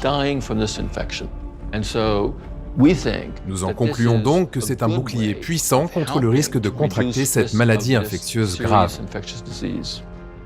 Une étude randomisée espagnole confirme la conclusion du professeur Hollick. Des chercheurs ont séparé en deux groupes 76 patients. Les 2 tiers ont reçu des doses importantes d'un analogue de la vitamine D3. Un tiers a reçu un simple placebo. Dans le groupe placebo, la moitié des patients est partie en réanimation. 2% seulement dans le groupe vitamine D. Mieux, tandis que 8% du groupe placebo sont décédés, on ne déplore aucun mort chez les patients du groupe vitamine D. À ce jour, on estime que 40% de la population mondiale est carencée en vitamine D, 80% en France. Parmi les plus touchés, les personnes âgées. Plusieurs études en France et dans le monde prouvent que la vitamine D réduit le risque d'infection et de décès. C'est ce qui a été observé dans un EHPAD frappé par le virus lors de la première vague. La vitamine D a protégé les malades. On a observé en fait que les résidents qui avaient été supplémentés en vitamine D récemment, en fait dans les 30 derniers jours avant l'infection, eh bien avaient une survie qui était 90% supérieure aux résidents qui avaient reçu de la supplémentation en vitamine D plus ancienne. Je pense que les maisons de retraite devraient en prendre conscience et administrer systématiquement de la vitamine D à leurs résidents. Nous savons qu'ils sont susceptibles d'être à risque de carence en vitamine D et qu'ils courent un risque très élevé de contracter cette infection et d'en mourir. Aux États-Unis, j'ai recommandé d'administrer immédiatement 50 000 unités de vitamine D. Le message du professeur Hollick n'a toujours pas été entendu. Seule l'Angleterre a finalement décidé à l'automne 2020 de distribuer gratuitement une supplémentation en vitamine D à 2 millions de personnes âgées et vulnérables dans l'espoir de réduire leur risque de développer une forme grave de Covid-19. En France, comme dans d'autres pays, le silence des autorités est assourdissant. Quand on dit que la vitamine D peut aider à combattre cette maladie, cela soulève des interrogations. Les médecins connaissent le lien entre la vitamine D, le rachitisme et la santé osseuse, voire même peut-être l'ostéoporose chez la femme. Mais ils sortent rarement des sentiers battus. Ils ne savent pas qu'il existe une littérature impressionnante démontrant que les récepteurs de vitamine D sont présents dans le système immunitaire et qu'ils ne sont pas là pour rien. Mais le sujet mobilise peu. Il est peu exploité par les fabricants de médicaments, par les professionnels de la santé ou par les responsables de la santé publique qui sont censés s'occuper du bien-être de la population. J'espère donc vraiment que nos études et celles qui sont en train d'être publiées finiront par attirer l'attention. La vitamine D n'est pas le seul remède étrangement oublié face à la Covid-19. Pour se défendre efficacement contre cette maladie, notre corps a également besoin d'oligo-éléments. Parmi les plus importants, on trouve le zinc. Indispensable pour un bon fonctionnement du système immunitaire, le zinc a démontré une action incontestable pour enrayer le processus viral du coronavirus. C'est un oligo-élément qui est fondamental. Il intervient quand même dans 200 réactions chimiques dans le corps, en boostant les hormones, en boostant des enzymes. Donc c'est un truc qui est très important, le zinc. Le zinc est un métal indispensable pour que les cellules se divisent normalement. Donc s'il n'y a pas de zinc, les cellules ne savent pas se diviser, on ne sait pas renouveler les cellules. Donc le zinc est indispensable pour la cicatrisation, il est indispensable pour la régénération de l'intestin. Il est indispensable pour la réponse immunitaire. Le zinc a été considéré comme le nutriment le plus essentiel du système immunitaire et sa carence dans le monde est responsable de plusieurs centaines de milliers de morts. Le zinc, en plus, on a des études qui montrent que ça marche sur le coronavirus. Si vous donnez une certaine quantité de zinc en aigu, vous avez une meilleure défense contre le virus. Mais évidemment, vous n'allez pas attendre d'être infecté pour prendre du zinc. Mais vous avez des dizaines d'études sur l'intérêt du zinc comme stimulant immunitaire pour réduire le risque d'infection virale. Alors non seulement ça réduit le risque d'infection, mais ça réduit surtout la gravité des infections. Pourquoi on n'a pas dit aux Français, prenez du zinc, allez voir votre médecin et voyez avec lui si vous avez besoin de zinc. On peut même doser le zinc dans le sang. C'est dommage qu'on n'ait pas fait ça. Mais ça rapporte rien à personne. Le zinc peut-il donc être envisagé comme un traitement possible contre le coronavirus? Le pharmacien Claude Lagarde a été l'un des premiers en France à en être convaincu. En mars 2020, alors que la France vit la première semaine de son premier confinement, le docteur Claude Lagarde adresse une publication réalisée par son laboratoire à un réseau de plusieurs milliers de médecins pour les sensibiliser sur la pertinence de cet oligo-élément dans le traitement de la Covid-19. Nous avons été les premiers à parler du zinc. Après, tout le monde en a parlé et tout le monde en parle. Mais moi, je n'ai pas inventé le zinc. Il était connu, le zinc. Depuis 50 ans, on sait qu'il est actif sur les maladies virales. Des vieux médecins nous ont appelés en disant « mais de toute façon, tout le monde le sait. Avant, on prescrivait aux enfants des oligo-éléments, du zinc et du cuivre quand il y avait des infections virales. » On a tout de suite vu que les gens qui tombaient, qui étaient malades, étaient des potentiels carencés en zinc. Car ce zinc agit à plusieurs niveaux. Dans cette infection, et dans les infections virales en général, il est capable de bloquer la réplication virale. Ça, c'est très important. C'est publié depuis 50 ans. Aucun n'en a parlé officiellement. Ensuite, il agit dans l'immunité. Il a un intérêt majeur aussi, c'est qu'il va probablement jouer un rôle dans la pénétration du virus dans la cellule. Il peut bloquer à ce niveau déjà la pénétration du virus. Dès que le virus est rentré dans l'organisme, il va créer des petites blessures dans le poumon. Il rentre par les voies respiratoires dans le poumon. Et il va créer des petites fissures, des blessures. Et si on a suffisamment de zinc dans nos cellules de proximité, on va cicatriser, on va enrayer le processus en plus, puisqu'on bloque la réplication virale, et ça se termine. On a démontré que le zinc interfère avec la division du virus. Donc pour moi, le zinc devrait faire partie majeure de la stratégie de prévention et de traitement du Covid. Dans plusieurs schémas thérapeutiques qui intégraient l'azithromycine et l'hydroxychloroquine, on a remis le zinc qui est en fait l'élément clé. On sait que certaines choses qui avaient été sous-estimées, comme le zinc par exemple, jouent un rôle dans la sévérité. Les gens qui ont une pathologie sévère ont des taux de zinc qui sont beaucoup plus bas que les autres, à côté d'autres données qui avaient été décrites dans la littérature. Je me rappelle de ce médecin new-yorkais qui avait eu 250 patients chez qui il avait donné de l'hydroxychloroquine et du zinc, il n'a eu aucun mort. Intéressant de savoir que l'hydroxychloroquine fait rentrer le zinc dans la cellule. Et une fois que le zinc rentre dans la cellule, qu'on a des taux élevés, le virus ne sait plus se diviser et donc il meurt. À travers le monde, d'autres observations confirment que le zinc pourrait être un élément clé des protocoles à base d'hydroxychloroquine. La grande étude qui a été publiée par les médecins de New York a montré qu'en plus du protocole Raoult, hydroxychloroquine, azithromycine, ils ont rajouté du zinc. Alors ils ont eu d'excellents résultats. Même constat pour le docteur Cardillo à Los Angeles, qui est intervenu sur la chaîne américaine ABC pour confirmer que le traitement à base d'hydroxychloroquine ne fonctionne de façon optimale qu'avec du zinc. L'analyse du traitement à l'hydroxychloroquine, c'est qu'il ne fonctionne que lorsqu'on l'associe au zinc. L'hydroxychloroquine ouvre la voie au zinc, qui pénètre dans la cellule, puis bloque la réplication du virus. Vous prescrivez donc le zinc et il est efficace pour les malades de la Covid-19 ? Chaque patient à qui je l'ai prescrit était à la base très malade et au bout de 8 à 12 heures, il n'avait plus aucun symptôme. Récemment, une étude, et ça a été rapporté en congrès, a montré que les patients qui avaient un taux de zinc bas, qui avaient été hospitalisés, avaient 2,5 fois plus de risque de mourir que ceux qui avaient un taux de zinc normal. Mais on n'en parle pas, ça, vous avez entendu parler du zinc? Non. En prévention, l'efficacité du zinc est tout aussi avérée, notamment pour les personnes les plus fragiles. Et cela dans l'indifférence générale des autorités sanitaires qui semblent ignorer les bienfaits de cet oligo-élément fondamental. On sait aussi, par des études épidémiologiques, que dans les EHPAD, dans les maisons de retraite, les gens âgés sont carencés en zinc à 50%. 1 sur 2 est carencé en zinc. Parce qu'ils mangent peut-être un peu moins bien, qu'ils assimilent moins bien au niveau intestinal. C'est beaucoup. Donc à eux, on pourrait en donner systématiquement. Et on aurait moins de besoins médicaux et médicamenteux pour les traiter, toutes ces personnes âgées qui sont suivies par des médecins régulièrement. C'est très facile de donner du zinc, même presque gratuitement dans les maisons de retraite. On n'en parle pas, je ne sais pas pourquoi. On préfère vendre des médicaments chimiques très chers. Parce que peut-être les scientifiques d'aujourd'hui sont des jeunes générations et n'ont pas connu il y a 30 ans les publications sur le zinc. Tout est publié, tout existe. C'est incroyable, incroyable que les comités scientifiques ne connaissent pas le zinc.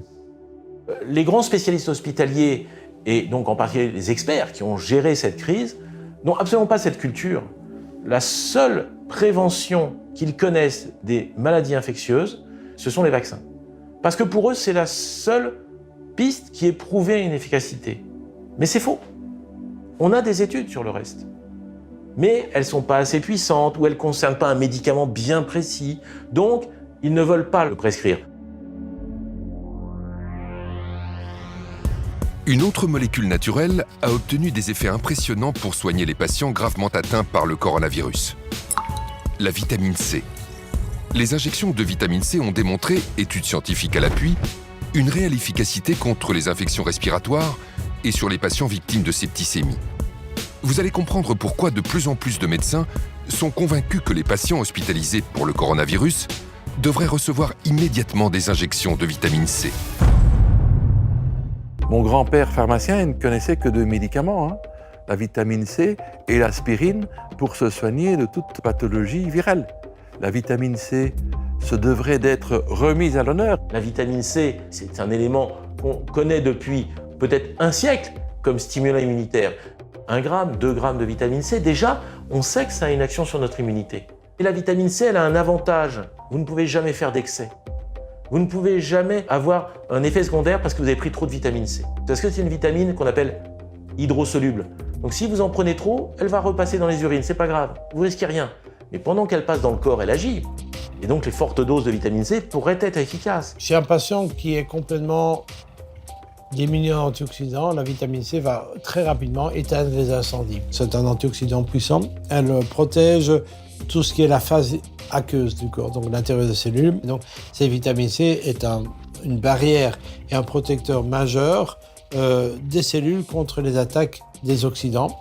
Et également, les globules blancs en ont besoin pour ne pas exploser quand ils arrivent sur le champ de bataille. Dans certaines maladies, la vitamine C nécessite d'être apportée à forte dose. Il n'est pas très facile de prendre par la bouche de fortes doses. Et on a depuis longtemps déjà imaginé la possibilité d'injecter la vitamine C, ce qui va booster l'organisme. Face au coronavirus, les injections à haute dose de vitamine C auraient peut-être pu sauver la vie de nombreuses personnes gravement atteintes. Ce traitement bon marché et sans aucun danger n'a pour autant trouvé aucun écho dans les médias. Le docteur Pierre Kory est spécialiste de la médecine de soins intensifs aux États-Unis. Il appartient à un groupe constitué de 5 experts, tous rassemblés autour du professeur Marik, l'un des pionniers de l'utilisation de la vitamine C en injection. Le docteur Kory nous a reçus chez lui à Madison, dans le Wisconsin, pour nous raconter comment il a découvert ce traitement et pour partager avec nous les incroyables résultats des injections de vitamine C sur des patients admis en soins intensifs pour le coronavirus, et cela dans l'indifférence générale des autorités sanitaires. Le travail que j'ai fait avec la vitamine C, ou ce que j'appelle l'acide ascorbique, est basé sur la découverte qu'a faite mon ami et collègue le docteur Paul Marik. Des études déjà publiées avaient montré que des doses élevées d'acide ascorbique en intraveineuse seraient très bénéfiques pour traiter les patients atteints de choc septique. Il a essayé sur 2 patients extrêmement malades qui s'étaient présentés à son hôpital et il a décrit que leur état physiologique s'était amélioré de façon très soudaine et abrupte. Cela l'a donc fortement intéressé et il a mené une étude dans laquelle il a traité la 50aine de patients suivants qu'il a reçus qui souffraient d'infections sévères et il a remarqué à chaque fois que ces patients se rétablissaient du jour au lendemain.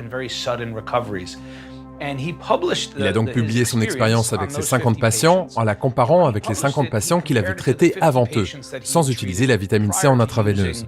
Et ce qu'il a montré, c'était une diminution spectaculaire du taux de mortalité. Une grande quantité de patients survivaient avec beaucoup moins de défaillance des organes. Ils n'avaient pas d'insuffisance rénale, ils n'avaient pas besoin de dialyse. Je n'avais jamais entendu parler d'un médicament capable d'améliorer le taux de survie des patients de façon aussi significative. Impressionné par les résultats obtenus par le docteur Marik, Pierre Kory décide d'appliquer son protocole. J'ai essayé cela sur un patient qui venait d'arriver dans mon unité de soins intensifs. Il était extrêmement malade, c'était un patient qui n'avait aucun système immunitaire. Comme il était en train de recevoir une transplantation de la moelle osseuse, Il avait terminé toutes ses séances de chimiothérapie, il n'avait plus aucun globule blanc et son état se détériorait rapidement. Ce que j'ai vu avec cet homme, c'est qu'en l'espace de 2 ou 3 heures, son état s'est stabilisé. Et au bout de 6 heures environ, ses reins se sont remis à fonctionner, sa tension artérielle s'est normalisée, son état mental s'est amélioré, il a pu parler plus clairement. Quand je suis rentré chez moi ce soir-là, je n'arrêtais pas de penser à lui et à la puissance de ses réactions au traitement. Et quand je suis arrivé au travail le lendemain matin, il était en train de prendre son petit déjeuner en discutant avec sa femme et on s'apprêtait à le sortir des soins intensifs pour le ramener à l'étage où il était normalement. Et depuis ce moment-là, j'ai réalisé beaucoup de travaux dans ce domaine. J'ai mené ma propre étude et je dirais que ce que mon étude ajoute aux publications existantes, ce que j'ai découvert en utilisant cette approche dans mon propre service de soins intensifs, c'est que les effets de la vitamine C en intraveineuse et les réponses qu'elle produit dépendent entièrement du moment où elle est administrée. Il faut l'administrer très rapidement après l'arrivée du choc septique, de préférence aux urgences ou très tôt dans l'unité de soins intensifs. Fort des résultats spectaculaires obtenus avec la vitamine C sur des patients victimes d'un choc septique, les docteurs Paul Marik et Pierre Cory vont appliquer leur protocole sur des malades atteints de la Covid-19. Les résultats obtenus confirment leurs prévisions.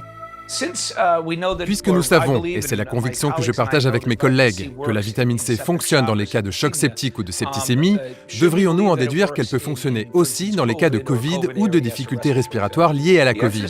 Eh bien oui, absolument. Au stade où j'en suis aujourd'hui, nous avons déjà un essai randomisé contrôlé et un essai rétrospectif qui montrent tous les deux les effets très bénéfiques de la vitamine C à haute dose dans des cas d'insuffisance respiratoire liés à la Covid. Donc je ne comprends pas la décision de ne pas utiliser ce traitement. Il est sans danger, peu coûteux, de nombreuses données montrent qu'il fonctionne très bien sur les lésions pulmonaires comme les pneumonies ou le syndrome de détresse respiratoire aiguë, donc on devrait l'utiliser. L'efficacité des injections de vitamine C est observée aux 4 coins du monde. Pourtant, aussi incroyable que cela puisse paraître, certains médecins snobent ce puissant outil thérapeutique. Selon un article, on a estimé qu'entre 15 et 20% des médecins aux soins intensifs l'utilisaient. Pourquoi n'y en a-t-il pas plus? C'est une question à laquelle j'ai beaucoup réfléchi et à mon avis, il y a peut-être 3 raisons à cela. Premièrement, il s'agit d'une vitamine. Et par rapport aux vitamines, depuis longtemps, dans la médecine allopathique professionnelle, il y a un énorme parti pris contre les vitamines. Donc, en tant que médecin, promouvoir des vitamines est considéré comme non scientifique et inconvenant. Deuxièmement, il y a un malentendu au sujet de la nature du traitement. Il ne s'agit pas juste de donner quelques comprimés de vitamine C aux patients. Et troisièmement, il y a cette obsession de faire des essais randomisés contrôlés pour apporter des preuves définitives. Et ce qui me tue vraiment, c'est que ces essais existent et démontrent que la vitamine C en intraveineuse a eu des effets bénéfiques sur le taux de survie. Et malgré cela, les médecins continuent de ne pas l'utiliser, parce que l'essai est trop modeste, parce qu'il faut en faire un plus grand, etc. Ce parti pris influence énormément la façon d'interpréter des données pourtant scientifiques. Si le zinc, la vitamine C ou encore la vitamine D ont démontré qu'ils étaient de réels traitements pour les malades du coronavirus, ils sont aussi, comme d'autres micronutriments essentiels, d'une incroyable efficacité en prévention pour améliorer nos défenses immunitaires. Car plus notre terrain est solide, moins le virus est dangereux. J'ai toujours aimé la formule de Béchamp, le microbe n'est rien, le terrain est tout. Il n'y a pas un exemple plus beau que la Covid-19 pour illustrer cette phrase. Parce que vous vous rendez compte quand même que le même virus va, chez certains, donner rien, aucun symptôme. Les gens font l'infection sans strictement aucun symptôme, ils ne le savent pas, et d'autres meurent. C'est le même virus. Donc on ne peut pas dire que la gravité est liée au virus. C'est pas possible, puisque si la gravité était liée au virus, tout le monde aurait une maladie grave. Vous voyez, je veux dire, plus ou moins, bien sûr, mais là, ça va de rien à la mort pour le même virus. Donc c'est bien une histoire de terrain. Le microbe n'est rien, le terrain est tout. Et donc, si on stimulait cette immunité de nos patients, est-ce qu'ils n'auraient pas des chances d'être moins malades? Mais à aucun moment, on a dit aux Français, stimulez votre immunité. L'absence de conseils préventifs est d'autant plus délétère que les confinements et la communication anxiogène des autorités ont impacté le moral de la population. Ce qui me rend le plus en colère aujourd'hui dans cette histoire de pandémie, c'est la peur que l'on a introduite chez la plupart de nos concitoyens. Plus que jamais, la pandémie de Covid-19 est active et meurtrière. On a joué avec cette peur, on l'a entretenue et elle est dramatique à beaucoup de niveaux. On le sait tous, le stress fait chuter le système immunitaire. Ceux qui font de l'herpès le savent. Un gros stress, le bouton d'herpès sort. Pourquoi un bouton d'herpès sort? Parce que le système immunitaire a chuté. C'est connu de tout le monde, c'est incontestable. Nos défenses naturelles qui ont besoin d'être remontées parce qu'on est en face d'un virus se trouvaient être au contraire amenuisées, affaiblies par, je dirais, la sinistrose, le catastrophisme, la panique qui se retrouve sur toutes les chaînes de télé, dans tous les médias qui ne cherchent qu'à faire du sensationnalisme. On a vu celui que j'appelle le croque-mort officiel de la DGS, le professeur Solomon, qui venait tous les jours égrener ces chiffres quand même. C'était redoutable la manière dont il balançait ça. Quand on nous donne le nombre de morts, pourquoi ne pas dire ces gens qui meurent, ils étaient hospitalisés depuis 1 mois et demi. Ces gens qui meurent, ils ont tel âge, ils ont telle comorbidité, ils sont très obèses, ou ils ont... En entretenant la peur dans la population, je pense qu'on a au contraire aggravé les risques sanitaires plutôt que le contraire.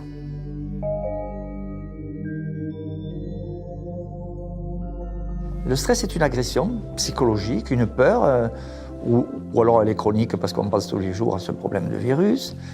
Et le stress met en branle des mécanismes de réponse aux agressions qui a tendance à nous carencer en certains micronutriments, en certaines molécules de la vie. Vous voyez ? Donc le stress concourt à nous carencer en magnésium, en zinc, en d'autres substances minérales essentiellement, mais il nous carence parce qu'il hyperconsomme certains nutriments. Donc si on n'a pas apporté l'équivalent tous les jours dans son alimentation, le stress va nous vider petit à petit de certaines réserves. Stress, isolement, manque de soleil, l'immunité de la population déjà fragilisée n'a en plus pas pu bénéficier de la part des autorités sanitaires de conseils avisés sur les gestes préventifs simples qui lui auraient permis d'optimiser ses défenses naturelles. Le professeur Toussaint l'a très clairement dit dans plusieurs de ses interventions. Interdire aux gens de sortir et leur interdire de faire du sport est une aberration scientifique. Parce qu'on réduit leur immunité alors que le sport augmente l'immunité. On a beaucoup d'exemples, mais il y a un qui m'a frappé le plus. C'est la petite femme âgée de 93 ans à Biarritz qui voulait se nager pour soigner son neuropathie, donc une maladie vraiment douloureuse des jambes, et qui a été empêchée par, je pense, 4 policiers d'aller nager. Donc ça, c'est une énorme absurdité. En plus, c'est contre-productif parce que le sport, ça renforce évidemment les défenses immunitaires. L'Angleterre n'a pas non plus été exemplaire face à la première épidémie. Mais quand son Premier ministre, Boris Johnson, a été admis en soins intensifs après avoir été frappé par la Covid-19, il a compris l'importance de faire de la prévention. En juillet 2020, il intervient publiquement pour recommander aux Britanniques de perdre du poids dans le cadre d'un plan de lutte contre l'obésité. Perdre du poids est très clairement l'un des meilleurs moyens de réduire les risques liés au coronavirus. Des mesures radicales ont été prises au plus haut niveau pour sensibiliser la population britannique sur les conséquences délétères de l'alimentation transformée, comme par exemple interdire aux supermarchés de promouvoir des articles considérés comme étant de la malbouffe, ou encore interdire les publicités télévisées pour les produits riches en sucre avant 21h. En France, pas un mot. Le sucre, c'est une catastrophe. Arrêtez de manger du sucre. Il y a du sucre partout. Et dans 70% des cas, vous mangez du sucre, vous en rendez même pas compte. C'est quelque chose d'épouvantable pour l'immunité, pour la peau, pour tout ce genre de choses. Aujourd'hui, sur la planète, c'est le sucre qui tue le plus de gens, et de loin, devant toute autre maladie, y compris les virus. L'excès de sucre vous intoxine sur plusieurs années.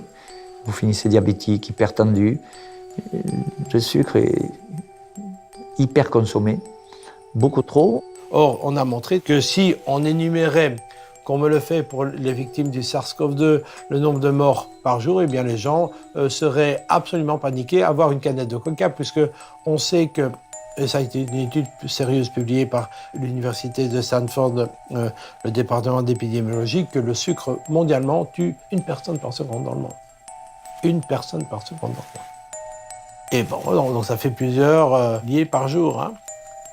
Et ça, on n'en parle pas. Donc vous devez savoir que, notamment au niveau des communautés européennes, l'industrie du sucre dépense 3 milliards de dollars par an pour le lobbying, pour ne pas que des décisions contre les industries qui mettent du sucre prennent des décisions, notamment pour l'étiquetage. Quand on vous dit ça, vous avez tout compris. Face au coronavirus, une bonne hygiène alimentaire peut faire toute la différence. C'est ce que le docteur Assim Malhotra a déclaré dans le journal European Scientist. Le grand public doit être informé immédiatement qu'il lui faut réduire le sucre, les glucides transformés et la malbouffe, et se mettre à consommer des produits bruts, riches en légumes, fruits, noix, graines, avec beaucoup de protéines, de légumineuses, de poissons, viande, œufs, pour améliorer sa santé en quelques semaines et l'aider à se protéger contre le nouveau coronavirus. Pourquoi ne conseille-t-on pas aux gens de se prémunir, de leur donner des conseils alimentaires pour prévenir des désordres et des pathologies? Eh bien, je pense tout simplement parce que dans les études de médecine, on n'apprend pas la santé aux futurs médecins.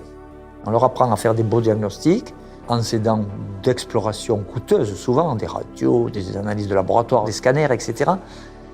Et on arrive à des diagnostics, mais avec un diagnostic, on a un traitement dont le médecin, il pense que son rôle, c'est de diagnostiquer et de traiter, alors qu'il devrait être la première personne qui s'occupe de prévention. 400 ans avant notre ère, Hippocrate, le père de la médecine, disait « Que ton alimentation soit ta première médecine ». Depuis, la biologie et la technologie sont passées par là et ont permis d'observer que chaque rouage du système immunitaire fonctionne grâce à des nutriments particuliers que notre alimentation est censée nous apporter. Ainsi, armé avec de bonnes munitions, notre système immunitaire dispose de l'arsenal idéal pour combattre une multitude de menaces telles que les bactéries, les champignons, les parasites ou encore les virus. Puisque l'intestin contient 60% de nos cellules immunitaires, vous comprenez bien que l'alimentation joue un rôle majeur sur notre immunité. Seulement de nos jours, l'alimentation est souvent trop riche en calories et trop faible en nutriments essentiels, même lorsque l'alimentation est équilibrée. C'est pourquoi pour de plus en plus de professionnels de la santé, la micronutrition apparaît comme une solution préventive particulièrement efficace contre les virus. Notre organisme est une véritable usine chimique qui fabrique des hormones, des anticorps, des quantités de molécules, des tissus, du muscle, des organes. Donc, tout se fait par de la chimie interne, ce qu'on appelle la biochimie. Et cette biochimie nécessite des substances que nous devons manger absolument. Donc protéines, acides aminés, acides gras polyinsaturés, vitamines, toutes les vitamines, oligo-éléments, qui sont des catalyseurs. Sans eux, les milliards de réactions chimiques dans l'organisme ne peuvent pas bien se réaliser.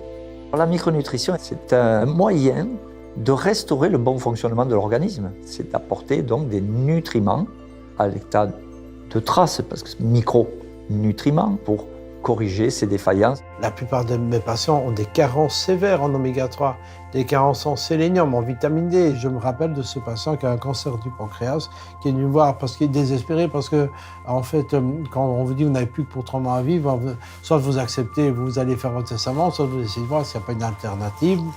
Et ce patient, à qui on avait dit vous êtes inopérable, a voulu quand même faire autre chose. Son bilan nutritionnel était catastrophique, on l'a corrigé. Il a pu, avant une chimiothérapie, la tumeur a régressé, on a pu l'opérer et il est en rémission complète. Et donc l'approche est très efficace lorsque vous adressez le patient comme personne unique et que vous envisagez tous les nutriments et que vous corrigez de manière personnalisée. Et quand vous faites ça, vous avez des résultats remarquables. La situation des maisons de retraite, ou comme vous appelez en France EHPAD, est assez révélatrice et caricaturale de la situation de société. Les personnes âgées, en moyenne plus de 80 ans, ont été les premières victimes et restent les premières victimes de cette infection à virus SARS-CoV-2 Covid-19, ce qui est révélateur de leur état micronutritionnel détestable et complètement carencé. On a des moyens efficaces qui sont de corriger le taux de vitamine D, le taux de zinc, le taux d'antioxydants. Et c'est ça qui est un peu interpellant. Pourquoi, alors que cela est connu, est-ce qu'on ne le propose pas aux patients ?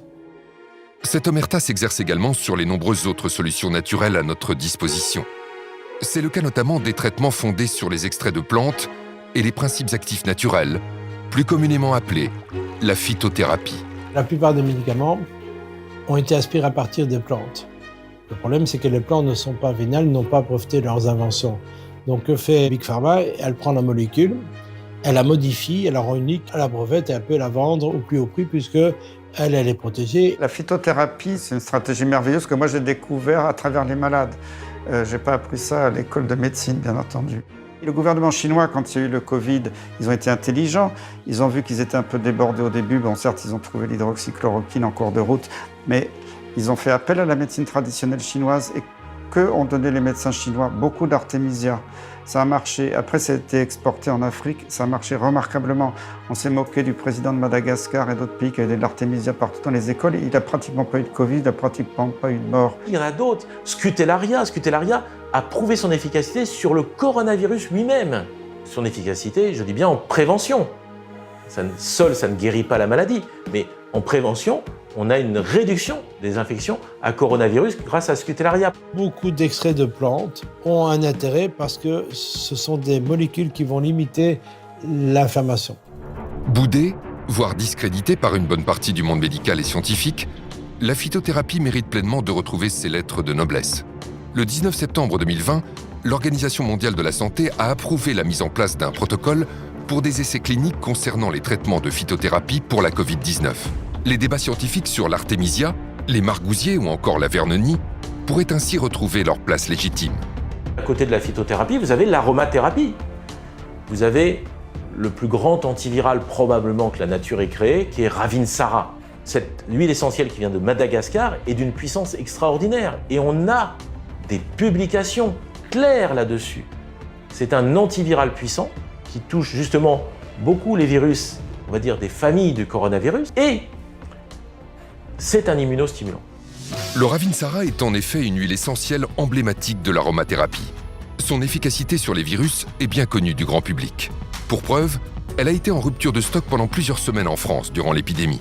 Le domaine de prédilection des huiles essentielles, c'est l'infectiologie.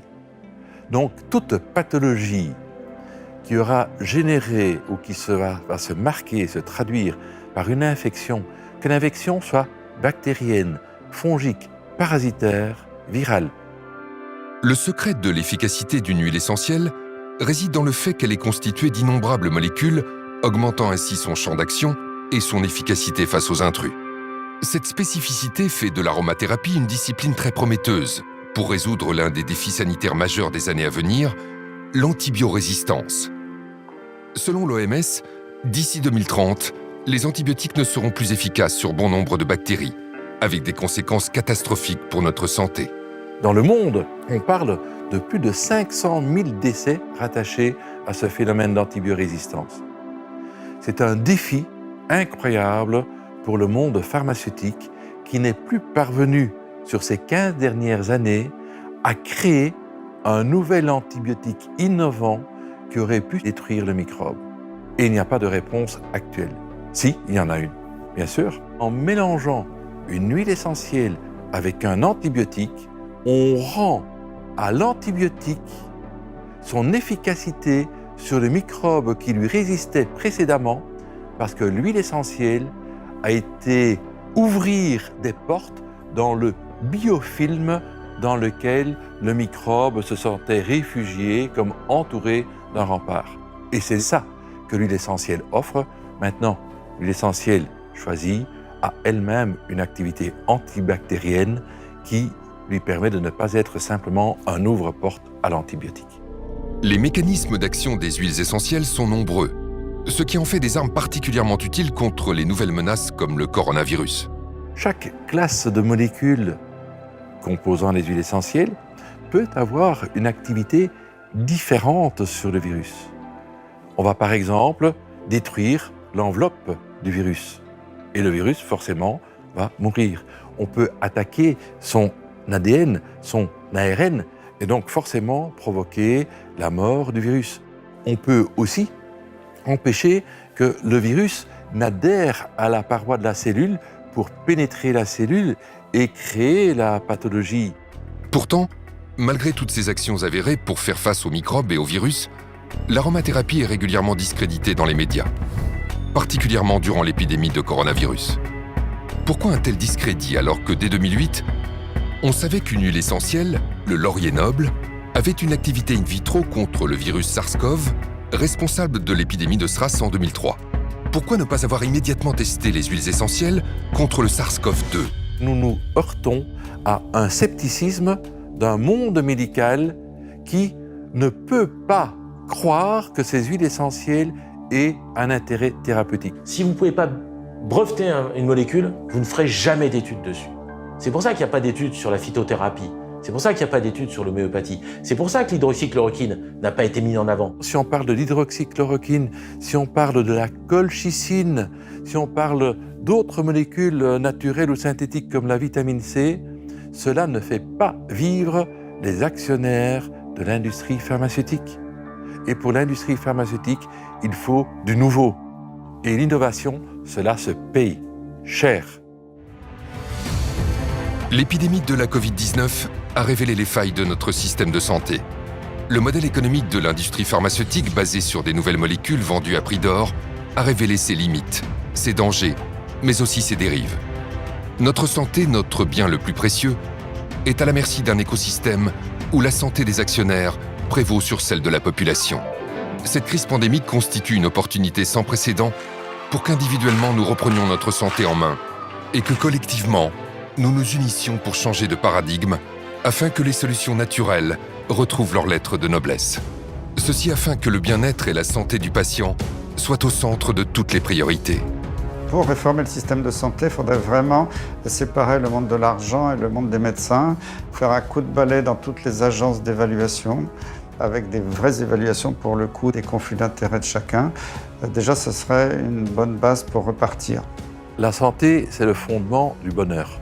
Et je veux bien parier sur les futures générations de pharmaciens et de médecins qui, avec un retour au manger sain, au vivre sain, il y aura une volonté de se soigner sain. Je pense qu'il faut du bon sens dans la vie. Et la médecine est un art et pas une science. Nous sommes tous différents. Et c'est là que le médecin traditionnel, qui a de l'expérience, est fondamental.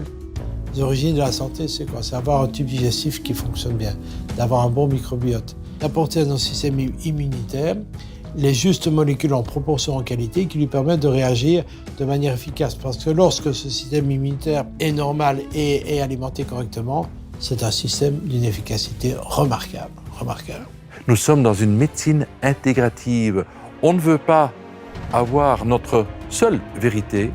On a notre vérité, comme d'autres ont leur vérité, et ensemble, en nous associant, nous serons tellement plus forts, tellement meilleurs pour la santé du patient. En conclusion, vraiment, je veux insister sur cette notion de diversité. Réellement, je crois qu'à la fois les décideurs, les experts, le grand public, mes confrères doivent comprendre que rien n'est plus riche que notre diversité et que la pensée unique n'a rien à faire en médecine. Et réellement, je crois au plus profond de moi que la pensée unique, c'est la mort, la diversité, c'est la vie. Donc je veux vraiment que tous ensemble, on choisisse la vie.